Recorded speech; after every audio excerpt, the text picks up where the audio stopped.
Welcome to This Week in Anderson County. I'm your host, Chad McNabb. We are so thrilled to have with us tonight our very first guest that we ever had on the show. It's only fitting that we end the year with her, Miss Naomi Asher, the Executive Director of the United Way here in Anderson County. Thanks so much for coming back.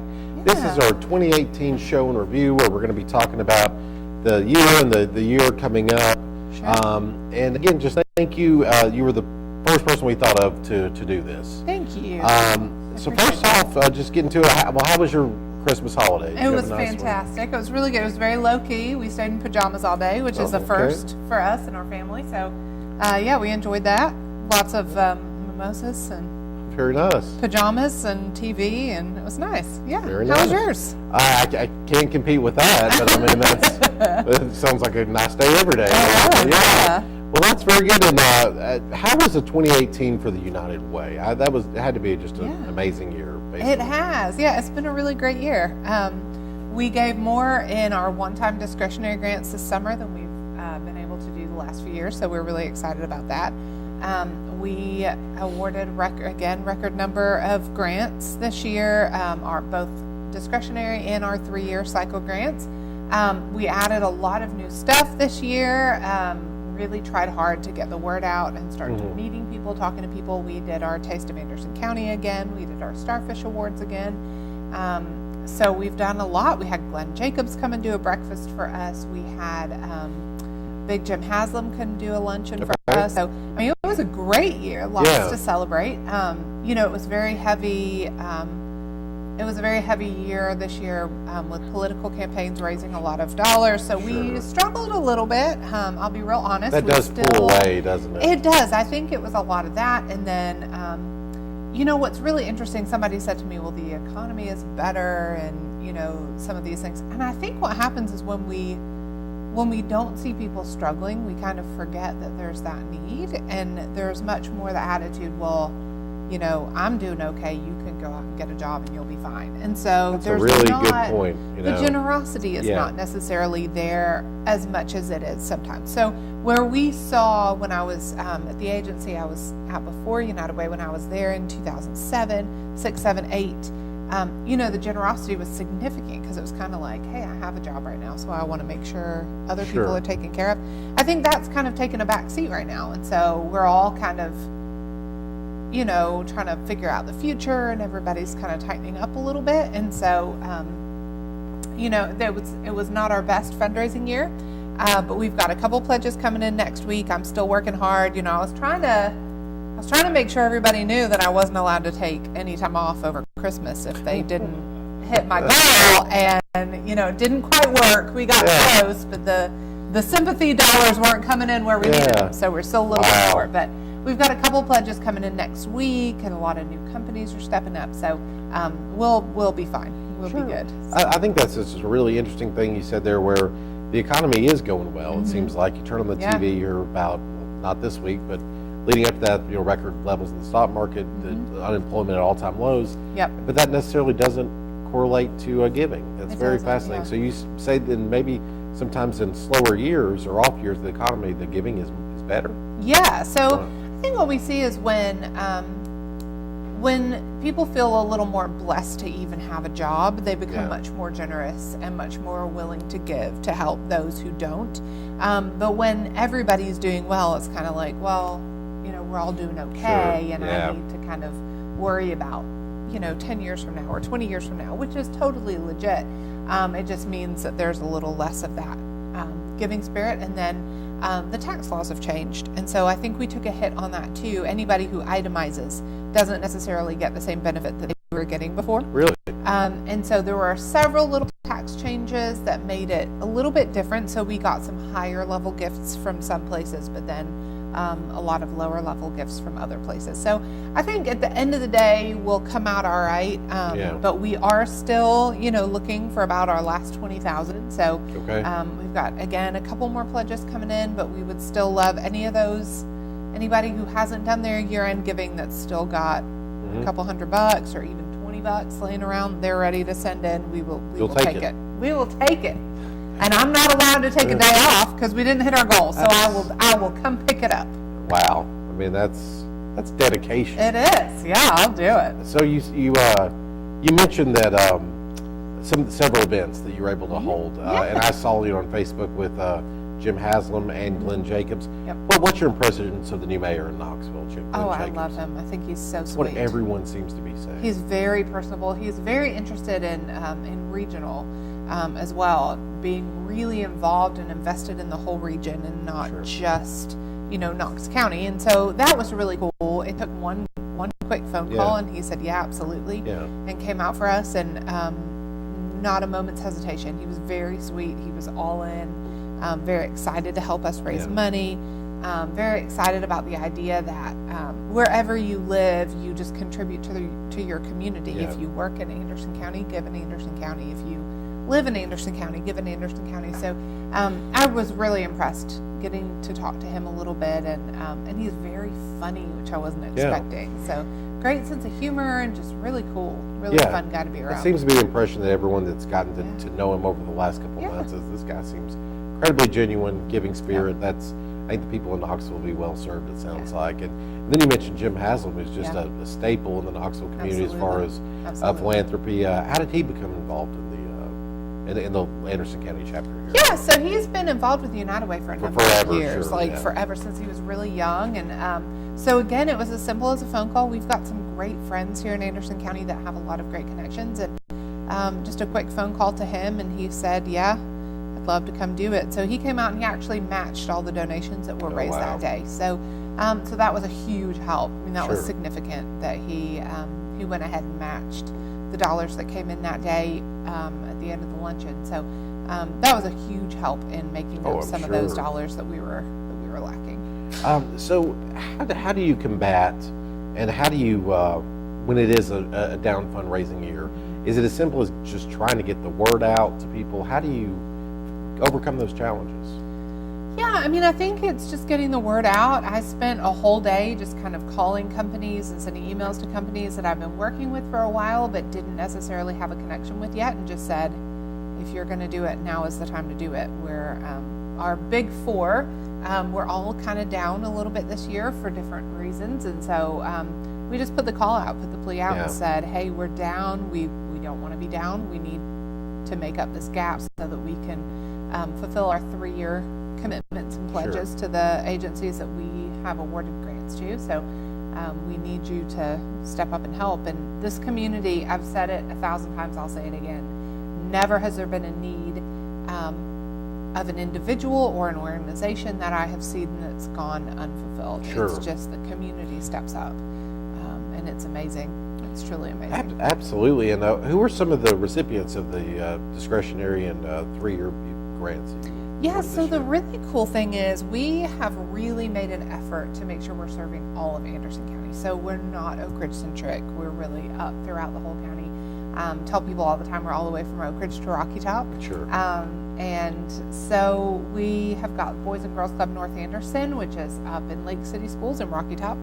We've got, we're funding the Girls Inc. outreach program, which is in Briceville.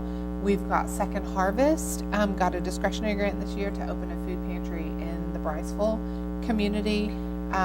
We've got, just agencies all over. ADFAC, obviously, is kind of based here, but has remote offices throughout the whole county and helps people with their utilities and home repairs all throughout Anderson County. Emory Valley Center does a huge amount for individuals with disabilities here in Oak Ridge and throughout the entire county. So we've made a really conscious effort to ensure that we're serving the needs of the entire community. So these organizations are incredible. Boys and Girls Club here in Oak Ridge and up in North Anderson, they're so focused on exactly what those kids need and serving them. So we're really excited. And you mentioned a lot there, and a lot of great programs. And I'd like to unpack some of that. The food pantry with Second Harvest in Briceville. Yeah. That got some media attention recently. I believe the principal at Briceville did an interview, and it was incredible to me just watching it, the need in that community for just basic necessities. If you could talk about how that program came about, your involvement in it, and what all it's doing for the community there. Yeah, so we have a really cool food pantry coordination, and so we meet about every month or so, and just get everybody who's running food pantries together to really talk about what are the needs of our community. Do we have food pantries open when people need them? Do we have some during the day and some in the evening? Do we have Monday through Friday? Do we have anything on the weekends? Are there churches that have baskets in case somebody comes in and they can't make it to a food pantry?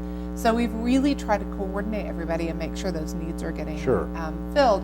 And one of the major players obviously has been Second Harvest. They get a lot of the donations from our surrounding grocery stores, and then they're able to offer those for very low dollar amounts for our local food pantries. And so they can pick up that food and make sure that they can stock their food pantries for a lot less than it would be going to the grocery store.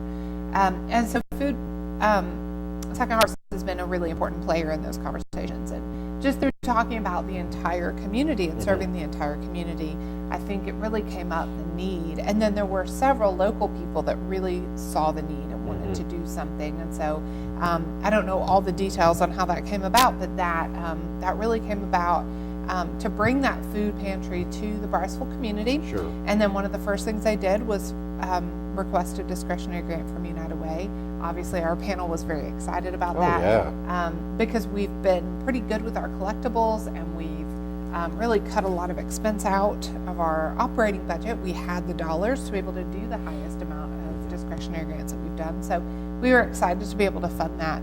Sure. And ensure that that's going to come to the community. So absolutely. And you talked about Second Harvest.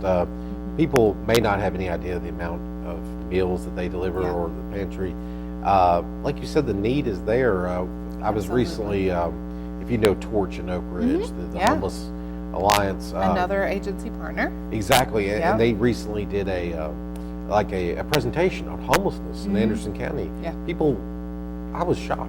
Yes. I had no idea. You know, you see in Knoxville, near the shelter there on Broadway, the incredible need there, but there's a need right here. Absolutely, yeah. And because we don't have a visible shelter, we don't necessarily have people lining the streets. Right. So what we see a lot with our homeless population is they're a little more hidden in cars, not really together. They're going to be spaced out a lot more. And then we have a large number of transient. And so we have a lot of people who are couch surfing, living with a family member or a friend for a day or two at a time and kind of jumping around like that, and then maybe sleeping in their car for a few days, maybe scraping money together to go live in a motel. The thing that shocked me the most this year were how many people that we saw working with our churches, working with Torch, with ADFAC, with others that are working and unable to be housed. Wow. So they're working full time but still don't have the money they need for their deposit to get into their apartment, or even just to continue paying all the expenses that they have with minimum wage jobs. So we have a really great new initiative that we're starting that is very heavily supported by the Oak Ridge Ministerial Association. And what we're going to do is train volunteers, anybody just like you or like me. We're going to train those volunteers to walk alongside a family that's struggling. And so the first phase we're going to roll out is going to be with clients who go to ADFAC to go for utility assistance. What we see a lot is they'll come to ADFAC for utility assistance, and then the next few months maybe they'll just kind of maybe they'll skip a payment on their utilities, or skip a rent payment, or skip what they can, and then they'll go to a church, and the church will maybe help them out a little bit here, and then they'll scrape together some money over here, and they'll kind of make it 6 months, and then they'll go back to ADFAC. Yeah. And so really they're not getting that consistent support, and that's really not what ADFAC is there for either. And so what we're trying to do is address that gap.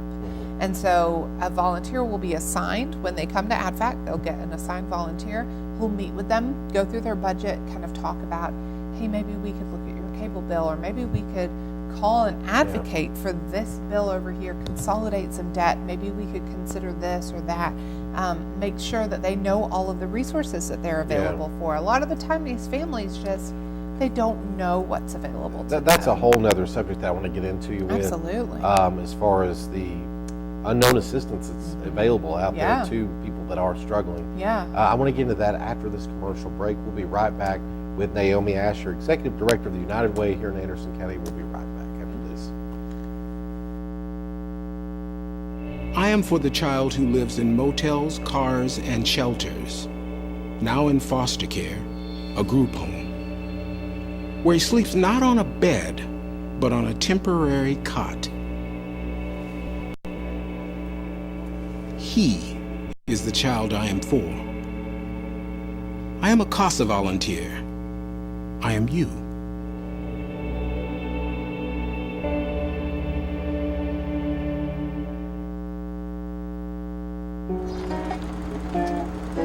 Lazy bones, loafing through the day. All over America, we're no longer just sedentary, we're stationary. And that's bad news for your bones, because bones need weight-bearing activity to grow strong and stay strong. So get up, get out, get moving. A message from the American Academy of Orthopedic Surgeons. Never heard a word I say. Well, my name is Carmel Beatty, and this is my son Lachlan, and he's 4. He has Down syndrome.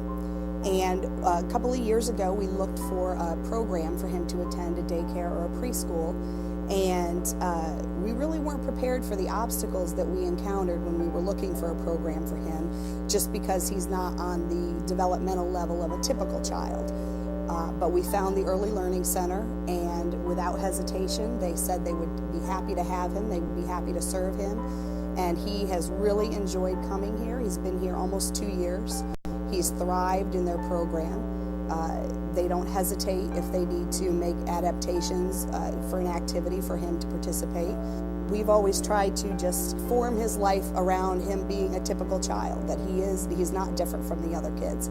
And that's really the way we're treated here, and it's really helped our family to also see him, as just like any other child. The Early Learning Center is definitely a family, and we couldn't be happier with our services here and the time that we've spent here. We are ASAP of Anderson, and our mission is to prevent and reduce substance misuse among youth and adults in Anderson County. Prevention is providing information and building skills, but it is also providing support, changing access, changing consequences, changing the physical design of the community, and modifying policy. What role will you play in preventing substance misuse? Find out more at asapofanderson.org. Oh, hey, bud. Where are you headed? Just gonna hang out. With Gary and Todd? Yeah? I've been meaning to ask you, is there any drinking going on in this crowd? No? If any of your buddies ever pressure you to take a drink, just tell them you promised your dad you wouldn't. I'd do anything to keep you safe. Okay, I will. I hope this is working.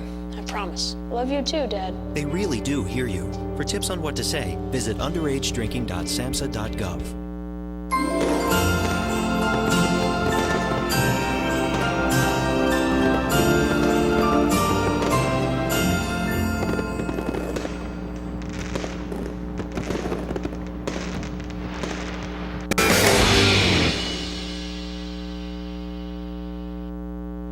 What a fancy intro so there. I have never so fancy. gotten anything like that. It's very before fancy. Tonight. So It's Brad. Brad is the man. Yeah. He must think a lot of you. He does. Never gotten He anything does. that nice. Thank you, Brad. He's the You're best. very sweet. We were talking in the prior segment about being a bit short this year, but Yeah. you were telling me, that you raised almost $1 million. Absolutely, yeah. So, We're sitting over $1 million. That's not a bad year at all. It's really. not. No, it's really not. So, it's not like we're going to have to, our agencies are safe right now with that 3-year funding.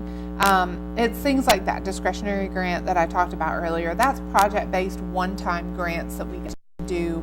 Yeah. And we love doing that because it gives people an opportunity to try something new that's not part of that 3-year grant cycle. So it's things like that. It's opportunities that we may have to fund an initiative or go to a training that we may not get to go to, things like that. That's what we're going to be losing out of the budget. So we definitely want to hit our goal. Nancy Stanley and Jim Norman have worked so hard this Now, they're year. the chair people this year. They are our campaign chair people. Tell us the full list of chair people. Is it just those two? So those are the two that are running our campaign, Okay. and then we have a board of directors of about 23 people, and they're amazing. They are fully supportive.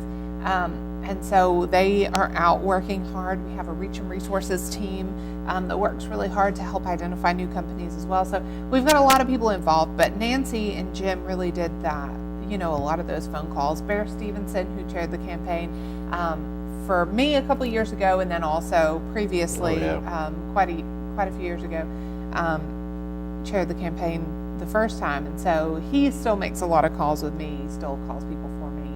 And so we've got amazing friends, great connections. And then we've got some incredible companies, ORNL Federal Credit Union, every year. I mean, they're incredible and raise count on them just every a huge year. amount of money. Yeah. So being down a little bit, they're still raising over $96,000. So, and that's significant. That's huge. ORNL, UT Battelle, CNS, Y12, and so they've all poured their heart and souls into their campaigns. And so being down a little bit, I know it's harder for them, I think, than it is for me. When those numbers come in, it's stressful because I have all of these agencies that I'm responsible for and my great staff, and so I definitely feel the pressure and hate going back to my board and my campaign chairs and give them news like that. But at the same time, my goodness, they work so hard and they're so generous and they've done so much, and we can make it work. At the end of the day, we work really hard to ensure that we are as efficient as possible for this very reason. And so we've cut our overhead down to less than 10%. Oh, wow. Only 0.5 leaves the community. So I know this time of year, there's a lot of, circulation of memes and information and misinformation that talk about, don't give to United Way, the money doesn't stay local. Yes, it does. 99.5% stays here locally. That 0.5 goes, it's kind of like a franchise fee is the best way to understand it. It goes to Worldwide so we can use the logos so that we can be part of the network, and we can use all kinds of tools and different marketing things that they have available to us. It also gives us training flex credits. So I get to go to DC for trainings at our national headquarters, and usually that's completely covered with our flex credits. And so there's a lot of opportunity for us as well through that. So that 0.5% does leave, but not over 91% goes directly into our grant cycle, which is significant. Yeah, but you're talking about like sort of misinformation meme or something. That's 0.05%. I don't know. To me, that's just people just trying to start trouble for no reason. Really, that's not grounded in any kind of fact. I hate that people are doing that with such United Way has such a great reputation, so I'm sure that doesn't catch on very often. But just taking a step back though for reviewers, if we could, for people that may not be familiar with what the United Way is. I know we talked about that back in September, but somebody might be tuning in for the first time. If you could just give us a brief history of the United Way. Sure.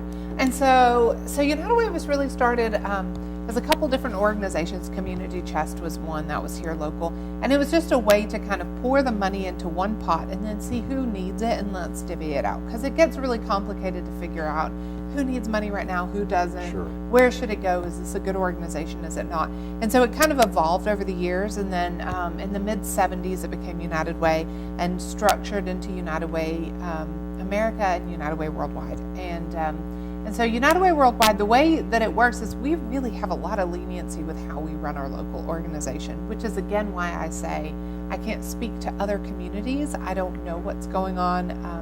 I know what's going on pretty well in Blount County because I'm really good friends with them. I kind of know what's going on in Knox County because again we work really closely with them, with Roane County. But I don't, I can't speak for, Michigan. I don't know. I only know who I talk to. They have different needs, probably. Right. There's different needs, and there's just different ways of running things. So, like our overhead percentage is different from some of our surrounding communities as well, because it's just kind of how we run it locally. But our United Way, we function in 3 different ways. So the first thing is we are kind of a good housekeeping seal of approval. And so our agencies have to go through a really significant grant process. They get vetted through the application. They get vetted through a panel of volunteers, which if you're looking for a volunteer opportunity, this would be a great one. We are doing our call right now for panel members. And so those panel members go out and they review our agencies. That happens in February. So I've got all those dates and all that information. And so through that process, we really ensure that an agency not only is a good organization, that the money is going where they say it's going, Sure. but also we look at the impact, and we ensure that they're really having an impact in the way that they say they're having an impact. So ASAP of Anderson, for example, we just saw a great commercial from them. Yeah. How do we know that prevention works? How can you show us that putting money into some of these prevention programs is actually helping us? Well, they can spout out this information and show us right here in Anderson County how it's working, exactly what the outcomes are, exactly what that impact is. And so that makes a huge difference. So rather than just funding an organization because they're legit, their paperwork is in order, and they've been here for 50 years, let's look at what the current needs are and whether or not they're being addressed. So that's the first big thing. The second thing we do, we talked a little bit about filling the gaps, filling the needs. And so where this organization ends and where this organization begins, sometimes it leaves a little bit of a gap. And so we've got some places where we need to help. We need to help fill those gaps. And so we're able to do that through some of those discretionary grants, but then also just through some initiatives that we run, like the Career Pathways program, where we work with high school seniors and get them some job training. This new initiative that we're starting, training volunteers, we are also doing a transportation initiative that our police officers can use, that our churches can use, that Torch and YWCA, they can all use to get people, CASA can use to get clients to court appointments that don't have transportation. And so we're starting that transportation initiative as well. And so we're looking at these things like the food pantry coordination. All of these things fall into what we call our initiatives, and so they're filling the gaps. And then the third thing that we do, so we do the grants, we ensure that you're a good organization, you're filling the needs. Then we make sure that we're filling all of the gaps. The third thing we do is help to make sure that you're running as efficient and effectively as possible. And so this is where we, even organizations like Habitat for Humanity, well, they're not a funded partner, but they're still part of our network of nonprofits. Charlotte and I are good friends, and I am here to ensure that all of our organizations are doing what they need, or getting what they need to be the most successful. And so right now they need a board retreat, they need some strategic planning and some other things. Great, I can come out and help you with that. I can facilitate that meeting. And so then we offer a training every single month, and that's open to everybody. We've had the animal shelter come to some, Habitat again comes to some of those. So, and then our funded partners come to those trainings. And so we offer these monthly trainings on tracking your outcomes, fundraising, how to present your financials, marketing and PR. We offer strategic planning. We have board development. I mean, it's all over. Whatever our agencies ask us for, we provide. The police department partnered with us to do active shooter training a couple of times and stop the bleed. We've had self-defense. We've had CPR. Like, we just offer all kinds of trainings depending on what our agencies need.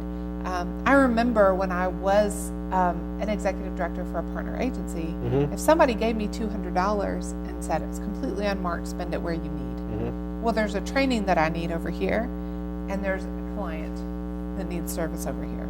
I'm going to pick that client every time, and I should. Right. And so this makes it so you don't have to pick. You get to take every dollar and put it through to that client, because we will help you get all of those trainings that you need. So it's really important to us that we provide this level of training, and then just one-on-one help, assistance. We had an organization that had never used a computer before.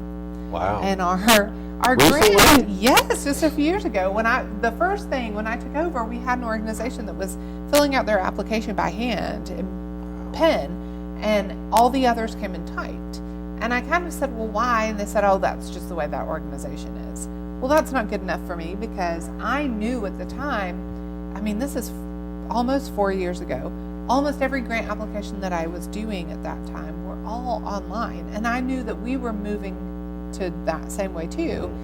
And so that year we had gone to all PDF. So you email in your application. We then were able to purchase a great software program so you can apply online. But at the time it was a PDF, and they were just filling it out. Wow. So I got a computer donated, took it out to them, sat down, worked with them, showed them how to use it. They filled out their application like our other agencies. And then we took it another step, and I kind of showed, well, here's how you do some searches for some local foundations. Here's how we start looking for some other money that you may qualify for. Here's how we write your letter of interest. Here's how we work on this grant application. And they were sending things to me. I was editing it, sending it back, kind of taking them step by step, and we were sending in applications. And you know, that year they brought in $50,000 that they had never had before. Not from United Way, and not even from our community, but from other communities that had grants and foundations that cared about kids, that cared about the demographic they were serving. Wow. And so it was just that little bit of extra time to get a computer and teach somebody how to use it that brought all of that extra money in, that provided shoes for 100 kids, coats for 100 kids, some of our neediest kids in this community. You know, to that point, Sheriff Barker was here last week, and he talked about the recent Shop with a Cop that they did at TJ Maxx. Yes. Yeah. And he told our viewers, it was really shocking to me that these kids, most of them, you know, under 10 years of age, you would think that they had $100 they could spend on what they wanted. You would think they would get toys. He said most of the children got clothes. Yeah. And it was, you know, clothes for the winter, things like that they needed. And he was just so stunned by that. And it makes you, again, that the need, the hidden need in the county. And I thank God for the work he's doing. It's a breath of fresh air as far as getting in there with the community and working hard. And but things like that. But we were talking about the unknown assistance that's out there. If you could just generally speak some of the assistance that's available to some of our viewers that may not even know is there. Yeah. So one of our most frequent phone calls are about senior assistance. So we have a lot of seniors, and there are people who will call and say, my mom needs help, I don't live locally. And so there's organizations like Contact that has a reassurance call. And so that's a big one that we do. Senior Citizen Home Assistance Services, Clinch River Home Health. You know, we've got a lot of organizations for our seniors. We have, again, Contact Careline with calls for suicide assistance and some of those things as well. We've got AdFact, we've got Torch. And so we've got, and our churches are absolutely amazing. For the first time, I think we're really stepping up to try and coordinate a little better for the first time in a long time. And so we've got some really great local pastors that are working on that and ensuring that we're a little more coordinated, that we're not kind of operating in these silos. And so having Derek Hammond, especially, you know, being a councilman, being a pastor here in town, you know, having him part of these conversations as well has been significant. He sits on our board at United Way, and he's kind of our community needs person. And so having that opportunity to work with him, and he is just amazing, so sweet, so caring, loves this community, and he's just a great bridge to so many different communities. And so having him as part of that ministerial association, as part of this assistance plan, has been really helpful as well. So Now you as executive director, I got to ask it. Are you? I guess it's a conscious decision you stated to distribute the money across the county. I mean, that for you and your board of directors. Yes. I guess are you conscious of that when you're distributing the money? Like, we've got to give some to Rocky Top, or we've got to give some to Oak Ridge. Does that go into the try to balance it as much as you can? So I will say the most important piece, and this is what I try to tell people all the time, I have absolutely nothing to do with the funding decisions. Right. And so I will say this again, because it always gets really like, you know, I get all the phone calls, which is fine, that's my job, but I get all the phone calls when an organization gets cut a little bit or doesn't get what they wanted, or, you know, whatever. And I'm happy to take those phone calls. I love those phone calls, and I do have all the information sort of misplaced those. Yeah, I mean, I have all the information on why those decisions were made, but I do not make any of those decisions. Right. What I will say is 4 years ago when I took over, or almost 4 years ago, it was kind of once funded, always funded was the attitude, and so they were not open grant cycles. We weren't taking any new applications, any new agencies. So the first decision that our board made, that I brought to the board and that we made, was to open up those grant cycles. So they're highly competitive. So it was very stressful. I mean, for an organization like ADFAC or, Emory Valley Center or Contact or the ARC or any of these organizations that are more of our legacy partners that we've been funding forever, Children's Museum, we've been funding them for years and years and years. It's very scary, right? Because you think, well, there's a lot of organizations that are newer, Child Advocacy Center, ASAP, some of these newer Boys and Girls Clubs, some of the expansion programs. Well, these are new, so they're going to pull away from my dollars. Well, for one, I said, trust me, I'm going to raise more money. So our grants now are $150,000 higher than they were when I took over. So we actually give away significantly more. But secondly, if you're doing what you say you're doing, you have nothing to worry about. So it really, when you have some competition, it really just sharpens everybody. We all kind of make sure that we're doing the best we possibly can, that we're really meeting that challenge and stepping up a little bit more. So that competitive grant cycle opened it up for organizations all throughout the county. And then all we had to do was really make sure that they knew. And so it wasn't actively going out. And no, we don't say, well, a third of it has to stay here or here. It's not at all like that. We just look at who needs what. Sure. And that's where the dollars go. So, and it's just worked out in a way that has balanced out throughout the county really, really nicely. And with that, we'll be right back with our final segment with Miss Naomi Asher right after these commercial breaks. My name is Sequoia Stewart. I have two girls that attend Girls Inc. They're twins, Sakari and Sadasia. And they attend pretty much every day of the week. They also do basketball with Girls Inc. They attend tumbling with Girls Inc. and softball with Girls Inc. They get to meet a lot of new friends. They don't exactly have to play with just friends from their school. Being with their sports program, I think that it's going to take them a long way. Just starting out the way that they've started out, and I mean them liking it, they don't pressure, the girls or nothing like that. So the benefit for me, for them going to Girls Inc. would be giving them the opportunity to expand, meet new people, explore new things, learn new things. Lazy bones, loafing through the day. All over America, we're no longer just sedentary, we're stationary. And that's bad news for your bones, because bones need weight-bearing activity to grow strong and stay strong. So get up, get out, get moving. A message from the American Academy of Orthopedic Surgeons. Never heard a word I say.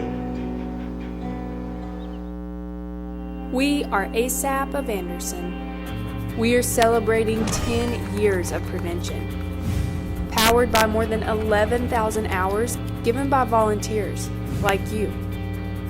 Together, we've reduced underage substance misuse in our county by 53.5%. Our brand has changed, but our mission remains the same. Prevention works. I remember the moment. I'll never forget that moment. That changed my life. At that moment, it hit me. This is why I joined the Guard. We're soldiers, always ready to protect our country. But we've also got communities. Family, friends, neighbors who count on us. I couldn't believe it. I just saved a life to somebody from my hometown. See what it means to be a citizen soldier at NationalGuard.com.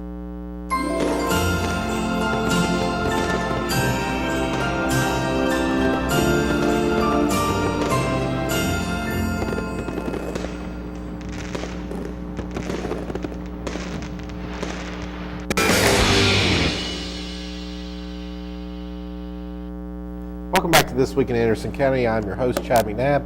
We're here with our final segment with Miss Naomi Asher. Yeah. My favorite guest of This Week in Anderson County. Just so I was you talk so much. Well, makes your job so easy. It's informational. That's what I was saying. Getting a lot of good information tonight. Looking forward to the year ahead. We were talking about the past year. What does United Way have in store for 2019? Oh, so much. So much. You're just going to have to hang out and see. We are going to bring back everybody's favorites this year. We've got the Outpour, which was a great concert last year. That's coming up this spring. We've got a great event. You know, Nancy Stanley, she is not taking this loss very well. She wanted to blow all of our previous chairs out of the water. So she has still got fundraising planned for the new year. We've got an event coming up with Missy Kane that we're going to do at Curves. Josie is amazing. So if you want to get back in shape, you know, I need to give her a little call out to go try that. So Nancy's got this great event planned with Missy Kane coming out there. We're going to do some stuff. We've got this big concert, the Outpour, which Adam in my office is taking the lead on. We've got Taste of Anderson County back in the fall. We'll do our Starfish Awards again next year. We'll do a big breakfast again next year. We're going to bring all that stuff back. We're going to be serving the beer at Secret City Festival again this year. Oh, wow, so okay. We are thrilled with that partnership. As a side note, you know, I'm a board member for Explore Oak Ridge and really hope that people come out to Secret City again this year. Now, is Secret City this year, it seems like it got back on track last year. Yes. There was definitely, I'm not asking you to comment, but it seemed like there was an off year. But is it going to be sort of a traditional? Yep. Okay, Yes. very good. Yes. And it seemed like it was well attended last year. It was, yeah, it really was. It was very high attendance, and we had a lot of really fun things and first-time things last year. We're going to have some first-time things again this year. I'm not allowed to let too much out of the bag, but watch our Facebook page and Instagram, that kind of thing, and we'll make sure that we get that information out here in the new year. Already working on our bands, and so Secret City's going to be great. Make sure you come out to the concerts and drink lots of beer because, again, that beer supports United Way. So we're excited about that. That's great. And what's coming up first? I guess it'd be in the spring. The events so the start? Outpour concert is going to be in February, Okay. and then what be doing is little that things for here and there. viewers that maybe don't know? It's a concert. We do it right here behind us at The Grove Center? the Grove Center. Okay. And different concerts and people doing different things. It's very much an art-focused night of community to just come together and hang out and see some really great shows by some local artists. Absolutely. And then the Taste of Anderson County is coming back. I know that's a big... Yeah, that'll be back in September. Yeah, which is always huge. And if you could tell our viewers what that is, because it's Yeah, a lot of so- fun if you've not been. And every year we threaten to not do it again because it's not a huge fundraiser. It's a lot of work, but every year when it's over, we absolutely love seeing the community come out and have a good time. So we will be doing it again. We have live music from, again, a lot of local artists. We love to just celebrate our community here. And so we'll be having live music, and then all of our restaurants. Freddy's came out this year with their frozen custard, which was great. The other one has participated multiple years. We've got Honey Baked Ham, and Crafters Brew always does the beer bus for us. And so we just have a great opportunity to come together and eat some great food, have some great drinks. It's really, really fun time. Absolutely. And I know you love them all, but do you have a favorite event? I love the Starfish Award. It's my favorite thing that we do all year. It's an amazing time to come and hear stories from our agencies of lives that have been changed, to celebrate somebody that's made a huge impact in the community. It's just absolutely beautiful. Jim and Sheila Michael won this year.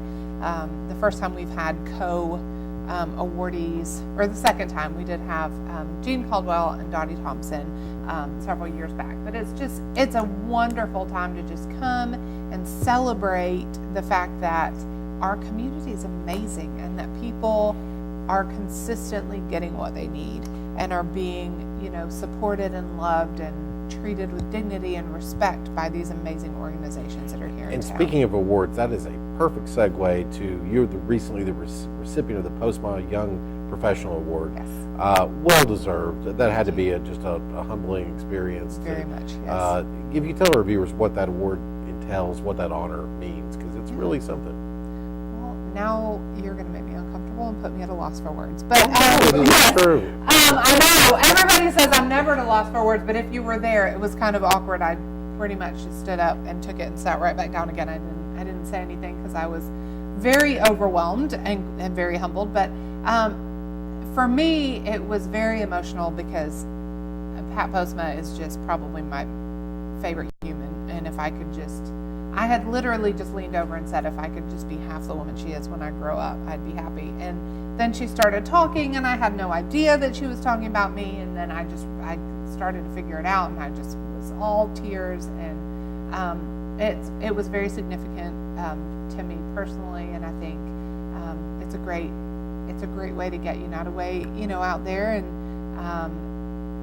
it really, that award is for somebody that's making an impact in not only the city but in the region, a young professional that's making an impact personally and professionally. And so it was just very meaningful for me. I really can't say anything else other than that. It's still kind of a shock to me that that I would get that. So yeah.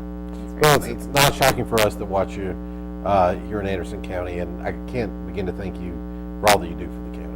You're everywhere, and just the energy and the positivity.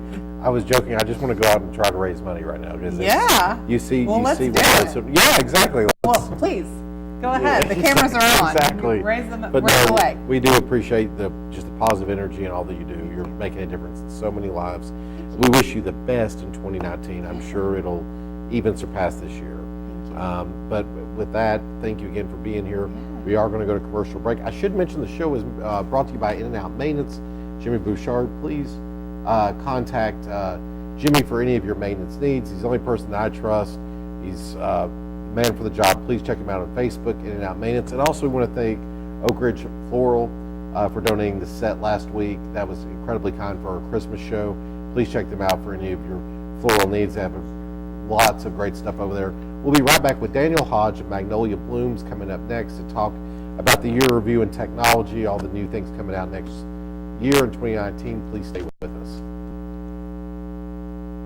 I am for the child who lives in motels, cars, and shelters, now in foster care, a group home, where he sleeps not on a bed, but on a temporary cot. He is the child I am for. I am a CASA volunteer. I am you.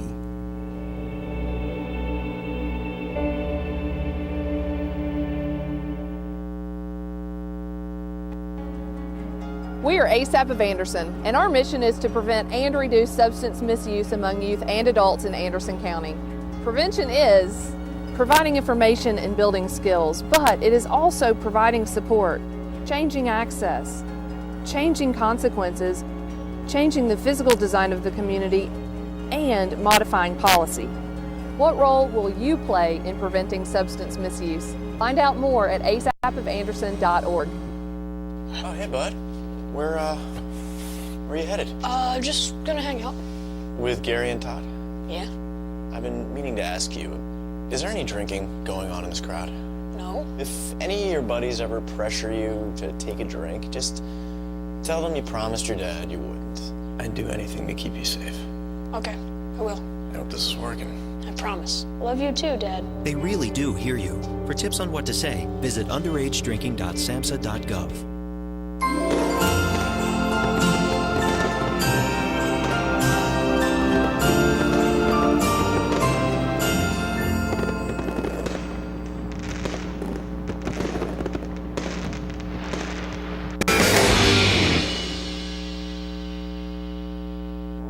Welcome back to This Week in Anderson County. I am your host, Chad McNabb. I thought we couldn't top our last guest, but we're going to try. With one of my favorite people in Anderson County, Mr. Daniel Hodge of Magnolia Blooms. Thank you so much for being here. Good to see you. So many titles, sort of in the tech industry, philosopher, futurist, many things. And I wanted to have you on at the end of the year to talk about the year in review. You always have a really unique perspective for our viewers. Just getting started, how was 2018 for Magnolia Blooms? 2018 was really good. We expanded into a lot of different avenues that we really didn't go into the year envisioning. Our bread and butter has remained app development, basically software engineering, but we've expanded into a lot more web applications as opposed to just native applications. So like for an iPhone or for an Android or something like that, we've actually been exploring a lot and more what they call platform agnostic.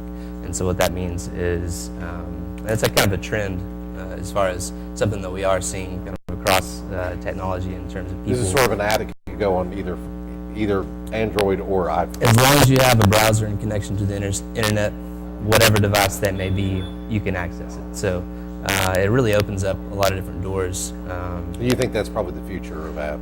I think I'd say it really depends on a lot of external factors. It really depends on a lot of hardware actually related issues, depending on whether native apps can, let's say, they can access more functionality from a particular device because it's really written in the language that the hardware knows to operate on.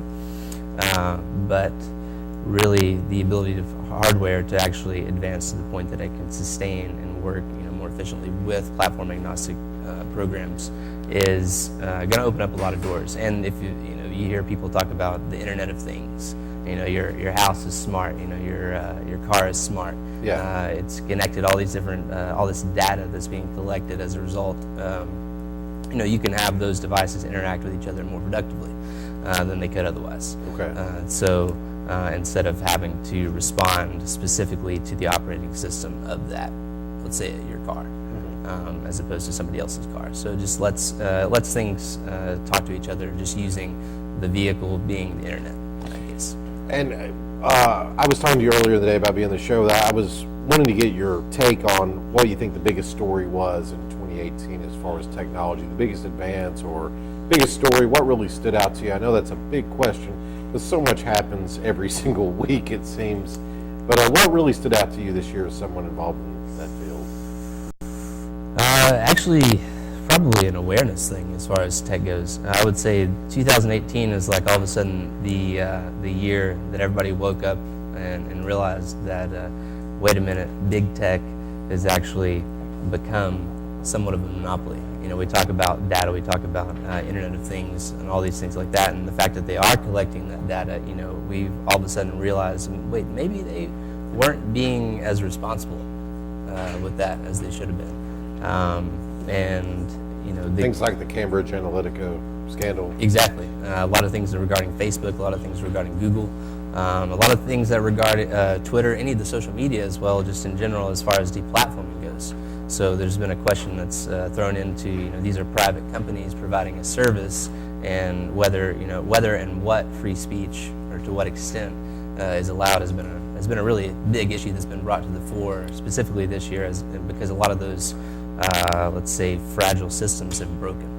And now, as they say, the emperor wears no clothes to some and so it's I don't want to say it's dystopian, because I don't think it is. I think there are a lot of positive things that are still going on. I think they're across the board, those companies that have made a lot of missteps, are correcting course. And I don't think it's too late. What I think it's more healthy to go into it with a degree of concern about the state of things, about the state of innovation as a whole. If you have specific, let's talk about Amazon. I love Amazon as far as the services that it provides to me. Oh, it's a great product. As a business, it can do things that nobody else can. I didn't buy one thing in a store this year for Christmas. But when it actually we use Amazon Web Services as the backbone for all of our database activities, and that is something that's it's placed throughout the United States as far as like where those data centers are, but it sustains everything. It can pick up and drop, and really what that allows, that was a huge step forward for cloud architecture as far as the ability to move data seamlessly and pick it up from a phone. I don't have to be doing so many processes using your hardware, using your storage. I can take care of a lot of that behind the scenes. I want to unpack something. You mentioned that you think it's better to go into some of these things with an awareness of, we're talking about possibly like the Facebook scandal. It is a slippery slope though, isn't it, when they're talking about monitoring fake news, banning it, who gets to decide that? I mean, are you concerned about that at all as far as, I think it's better to have just some sort of awareness of it? I think it's healthy to be concerned about it enough to really be watching for it, and if critical mass reaches where it's, what you don't want is your providers, your service providers, to become overlords. You don't want them to be imposing any sort of ideological constraints as far as like what you can and can't do, within reason. But whenever they can, really it comes down to terms. What we've learned the most, I would say, in 2018 is it relies on terms of service agreements. So these are those things that, you download an app onto your phone, you're really excited, you get right to it, there's some weird pop-ups. Yeah, there's some weird pop-ups, and you just hit accept, agree, go on to the next thing. And what you didn't read are those things that a lot of people this past year have realized, oh wow, that came back to bite me. Or, sometimes it's really ambiguous, actually. And so that's been called into question a lot as far as, we need to have. People are taking the time now to read, before they hit accept, to read through some of the stuff as far as, privacy concerns. What are these people collecting? It's a healthy thing, isn't it? There's a funny, speaking of health, there's a funny story in London, England, there's an app that put itself out there, and I can't remember exactly what it was set to do, but in its terms of service, it put a clause in there that said if you download this app and if you use this app, then you actually have to perform 22 hours of community service every year, or else we reserve the right to revoke user privileges from you as the user. And they did. And then all of a sudden you have like thousands of people that are like, wait a minute, what? How can I use this app anymore? And I said, well, you didn't follow your side of the deal. And so they did it more as they gave it back to him, obviously. It wasn't malicious, but it was just a way to show people, hey, you probably should be reading these things that you're just mindlessly accepting, and just to see what all they're capable of doing. I think data ownership is something that's going to continue to become a big question. I mean, the entire European Union is actually addressing that on a grand scale. Sure. And I think that's something that has to happen on our side too. And I want to ask you, we've got about 2 minutes left, and that's probably an unfair amount of time to ask you such a big question, but I do want to get your take on this. Especially around the holidays, you have family over, and it seems like more and more every year that goes by, more people are just sitting like this at the dinner table. I saw a meme that said, I'm having everyone over to stare at so everyone can stare at their phones together this year. Yeah. I always am curious for people that are in the industry that are seeing this technology every day. Do you think it's having a good effect or a bad effect on us? Especially, you see kids that are raised with it. You think overall it's helping or hurting? I think it's at a net benefit right now. I think that how we decide to go forward is, I think we're teetering. We're beginning to teeter, and I think that's really that tipping point that we got to in 2018. I think 2019 will be an interesting year simply because, we will see to which side that goes. I think in a lot of cases, our development, like my little second cousin, so she's a little tiny girl, and so I took a picture, and it has a touchscreen on it, and so she said, let me see, and so I leaned down and showed it to her, and before she had no idea what this is, she knew it was a screen, and she just started swiping through all the pictures. It was like, it's intuitive. She's 3 years old, and so. Oh, it's incredible. It's it's one of those things where I think we just have to accept to some extent that it's now a part of us. We are sort of the cyborgs. We don't have these things attached to our heads yet, but we do have this piece, that's like necessarily a part of like who I am. I'm receiving data on myself, and being able to. And I think that if you use it correctly and if you use it wisely, then you can definitely achieve your greatest. You can become your best self by using technology productively. Can it become an infinite scroll of just scrolling through mindless just nonsense that just melts your brain? Sure, it can also do that. But I think it's just one of those things where it just comes down to responsibility, being moderation. I think the introduction of certain user interface features like Apple has done with the iPhone is to actually tell you how much screen time that you're, how much time per day that you're actually looking at. So you can say, wow. I started getting those updates, and it says you're down 20%, you're up 20%. It's sort of like when they started putting the calories on food at fast food restaurants. Like, wow, I should probably take a break on that. But we're going to have to cut it down at that. Daniel, thank you so much for joining us this week. I wish you the happiest of 2019. I hope you'll join us again soon. Thank you. Thank you so much. And we will be back live next Thursday on This Week in Anderson County. Hope you have a good week.